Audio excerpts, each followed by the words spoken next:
जय जय श्री राधे दोस्तों, जय जय श्री कुंज बिहारी, जय जय श्री हरिदास, हरे कृष्ण। फिर से मैं स्वागत करती हूँ आप सभी को आज एक नया सा और सुंदर जानकारी वाला वीडियो के साथ। वैसे तो दोस्तों ठाकुर जी के बारे में जितना भी जानो उतना ही कम पड़ जाते हैं। उनकी महिमा कुछ है ही ऐसा जो आदि से अनंत तक विराजमान होते हैं। उनके बारे में हम क्या बोल सकते हैं। वैसे जो कुछ भी बोलते हैं उन्हीं की इच्छा के अनुसार ही बोलते हैं। दोस्तों क्या आप जानते हैं हमारे जीवन में जो कुछ भी घटित होते हैं सब उन्हीं की इच्छा से ही होते हैं। उनकी इच्छा के बिना तो एक पत्ते भी नहीं हिलते। इसीलिए तो मैं बोलती हूँ कि जितना भरोसा करोगे, जितना विश्वास करोगे, उतना ही उनको करीब ही पाओगे। ठाकुर जी हमसे इतना प्रेम करते हैं कि आज भी वो हमारे संग ही रहते हैं इस धरती पर, वृंदावन में। वो हमें कभी छोड़ के नहीं गया है, बल्कि हम ही उनको ढूंढते नहीं हैं। आजकल निजी जीवन में हम बहुत ज़्यादा व्यस्त होने लग गए हैं। अगर हम थोड़ा सा व्यस्तता को दूर हटाकर हमारे ठाकुर जी का ध्यान में अपना मन को लगाएंगे तो उनको ज़रूर पाएंगे। दोस्तों आज की कहानी में भी, बल्कि ये तो कहानी नहीं है, ये तो सच्चाई है।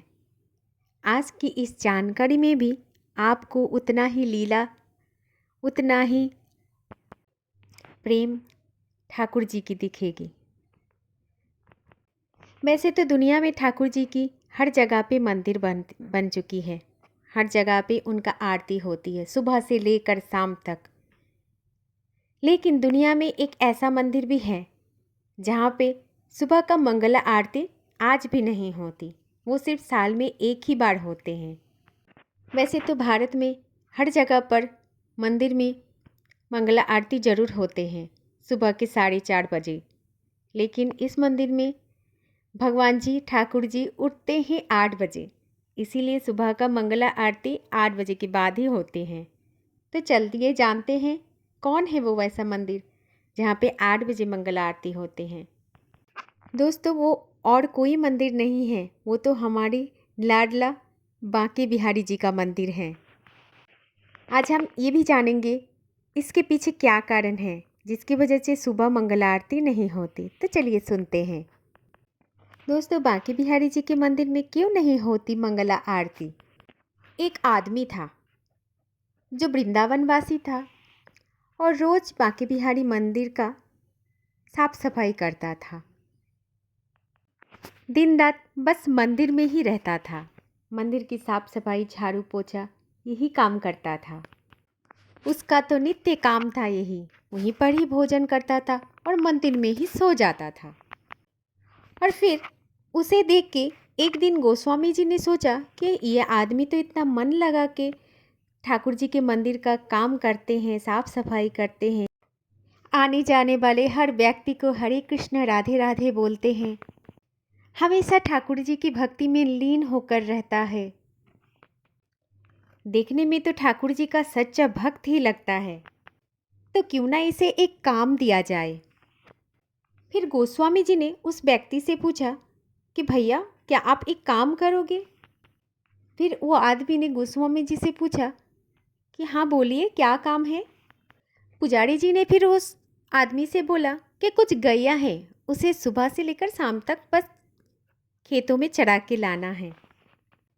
गोस्वामी जी की इस बात को सुनकर आदमी ने गोस्वामी जी से पूछा तो फिर बताइए ये गैया किसकी है, क्योंकि मैं ठाकुर जी के अलावा किसी का काम नहीं करूँगा। फिर गोस्वामी जी ने बोला कि ये गैया भी ठाकुर जी के ही है। फिर उस आदमी ने बोला तो फिर ठीक है, मैं काम कर दूँगा।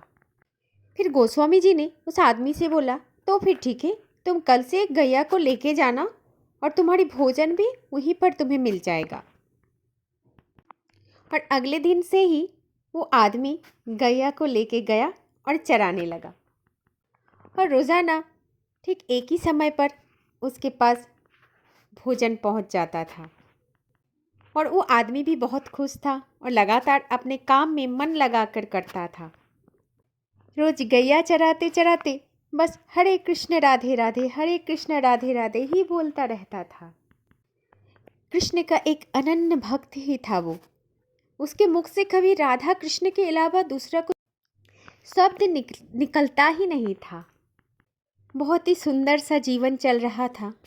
लेकिन एक दिन हुआ ऐसा कि भोजन के समय पर उस आदमी को भोजन नहीं मिला था।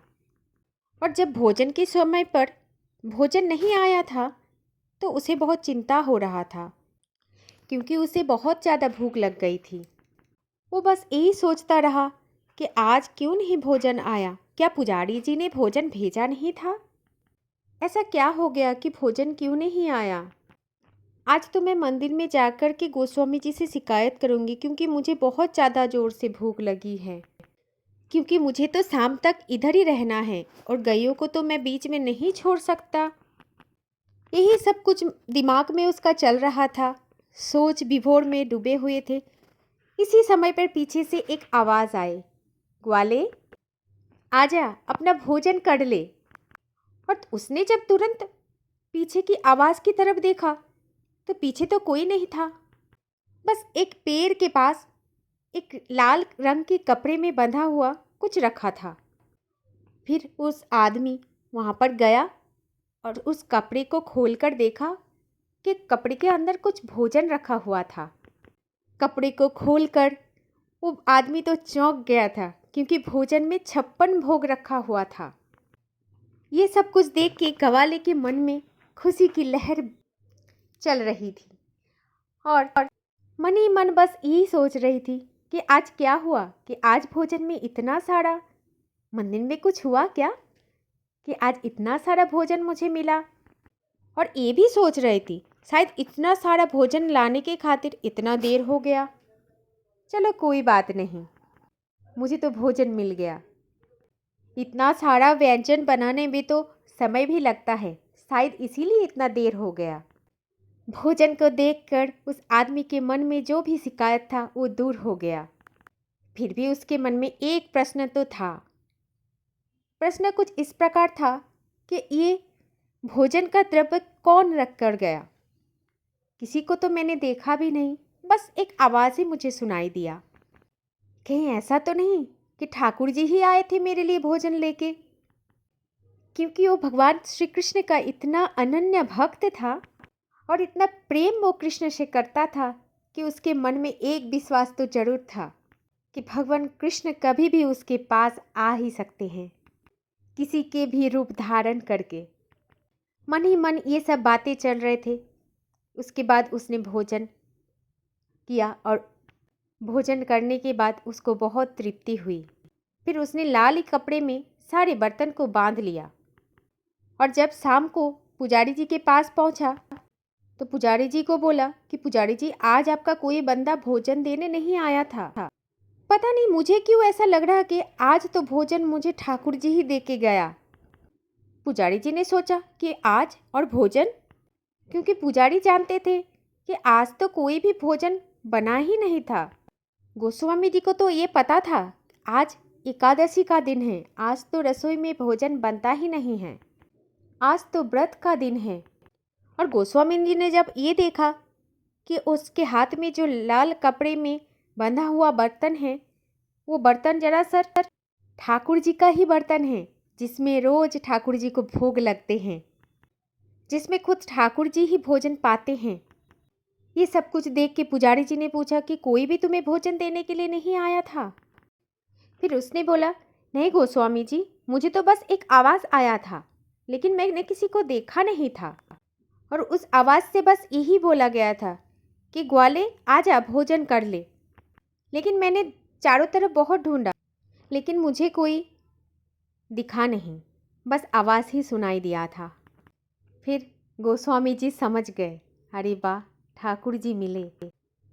आज इसके साथ ठाकुर जी स्वयं लेके गया था इसके लिए आज भोजन।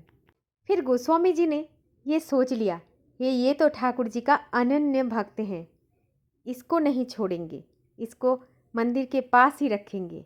फिर गोस्वामी जी ने बोला, देखो आज से जो तुम्हारी ड्यूटी है वो इस मंदिर में ही लगेगा। फिर वो ठाकुर जी के अनन्य भक्त बोले, क्यों?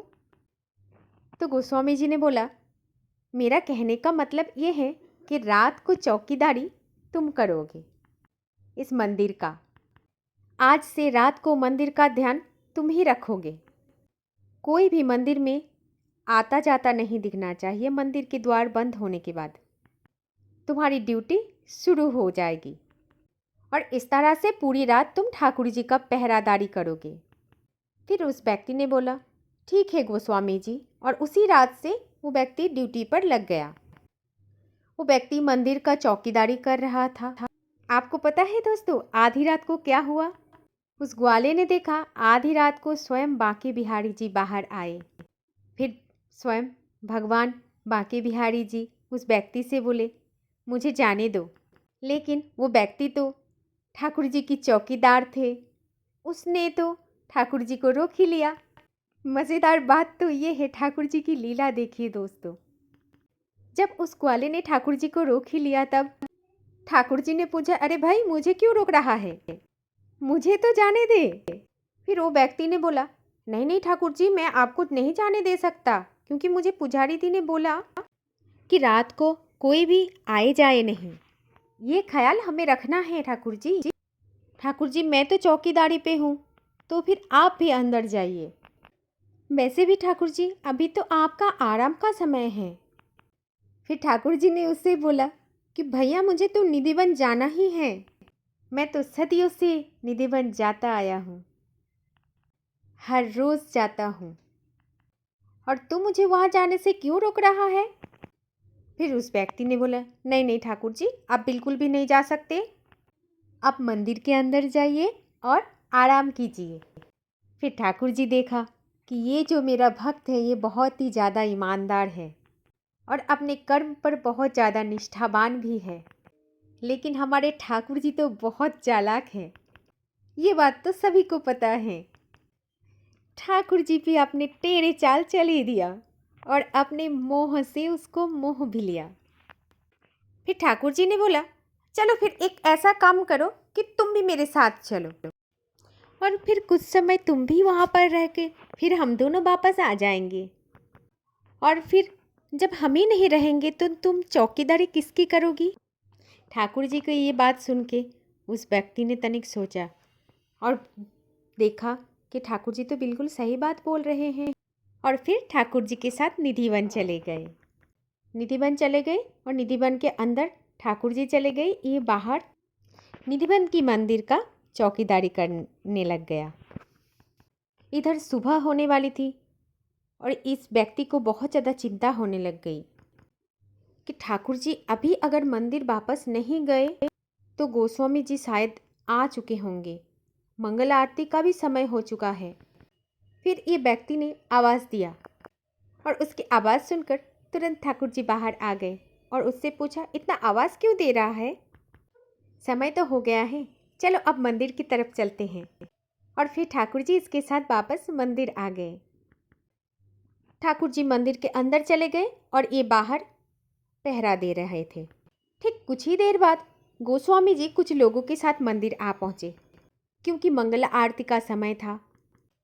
और फिर गोस्वामी जी अंदर आने लग गई तो इसने गोस्वामी जी को रोक लिया और गोस्वामी जी को बोला, तनिक रुक जाइए, आपको अभी अंदर नहीं जाना है। फिर गोस्वामी जी ने बोला, क्यों? आप क्यों मुझे ऐसा बोल रहे हो? तो इसने बस यही कह रहा था कि देखिए अभी नहीं जाना है आपको मंदिर के अंदर। फिर गोस्वामी जी ने बोला, अरे भाई मंगला आरती का समय बीता जा रहा है, मुझे अंदर तो जाने दो। उसने बोला, नहीं नहीं, आप तो मैं आपको कतई नहीं जाने दे सकता अंदर। मैंने सोचा था आपको सुबह बात बताऊंगी, लेकिन लगता है कि अभी बोलना चाहिए। गोस्वामी जी रात को ठाकुर जी बाहर आए थे और निधिवन चले गए थे, और निधिवन के अंदर जाके सारी रात ठाकुर जी ने रास रचाए हैं। ठाकुर जी तो बस थोड़ी देर पहले अभी अभी आया है, इसीलिए मैं बोल रही हूँ गोस्वामी जी थोड़ी देर उनको आराम करने दीजिए। सारी रात के जगे हुए हैं ठाकुर जी, थोड़ा आराम की ज़रूरत है उन्हें, तब तक आप थोड़ी देर बैठ जाइए। उस व्यक्ति की ये सब कुछ बातें सुनकर पुजारी जी के मन में बस यही लगा कि ये कैसा आदमी है इसे ठाकुर जी का नित्य दर्शन होता ही जा रहा है। ये बहुत पुण्य आत्मा है। कल ठाकुर जी इसके लिए भोजन लेके आया, अभी बोल रहा है कल ठाकुर जी इसको दिखा, इसके साथ निधि बन गया, वहाँ पर रास भी रचाया। सच में ये महान है और हम सबको इसकी बात मानना ही चाहिए। और वो व्यक्ति की इस बात को सुनकर गोस्वामी जी और सभी लोग मंदिर के बाहर ही बैठे रहे। इसके बाद सुबह हो गई, धूप निकल आई, सूर्य देव भी अपने प्रकाश लेकर वृंदावन के कण कण में छाया। फिर पुजारी जी ने इशारा किया कि क्या अब हम जा सकते हैं मंदिर के अंदर? तो उसने बोला हाँ, अभी आप जा सकते हो, क्योंकि अभी ठाकुर जी का नींद काफ़ी हद तक पूरी हो चुकी है। दोस्तों, उस दिन से लेकर आज तक श्री बांके बिहारी जी मंदिर में कभी भी मंगला आरती नहीं होते हैं। सिर्फ एक ही दिन ऐसा होता है जिस दिन मंगला आरती होती है ठाकुर जी की, वो है जन्माष्टमी के दिन। इसके अलावा कभी भी बांके बिहारी जी के मंदिर में मंगला आरती नहीं होते। बोलते हैं ठाकुर जी सुबह के 8 बजे तक जगते हैं और उस मंदिर में ठाकुर जी का दर्शन होते हैं 9 बजे से दोपहर की 12 बजे तक। तो यही है ठाकुर जी की लीलाएं। दोस्तों, एक बात तो सच है कि बांके बिहारी जी कभी भी आपके पास आ सकते हैं, आपके करीब आ सकते हैं, अगर आपके मन में उनके लिए विश्वास है तो। दोस्तों, भगवान ने तो ये बात गीता में भी कहकर गए हैं कि वो कहीं पर हो ना हो, लेकिन वो वृंदावन में ज़रूर रहेंगे। और इसीलिए आज भी वो वृंदावन में ही विराजमान होते हैं। इसीलिए दोस्तों कहते हैं ना, अपने मन को वृंदावन बना लीजिए तो आपके मन के मंदिर में भी बिहारी जी विराजमान हो ही जाएंगे। तो ऐसे ही होते हैं हमारे बिहारी जी की लीलाएं। वो कभी भी आपके पास आ सकते हैं। आपके मन में विश्वास उनके लिए प्रगाढ़ होना चाहिए, प्रेम उनके लिए प्रगाढ़ होना चाहिए। जय श्री कुंज बिहारी, जय जय श्री हरिदास, जय जय श्री राधे राधे, हरे कृष्णा।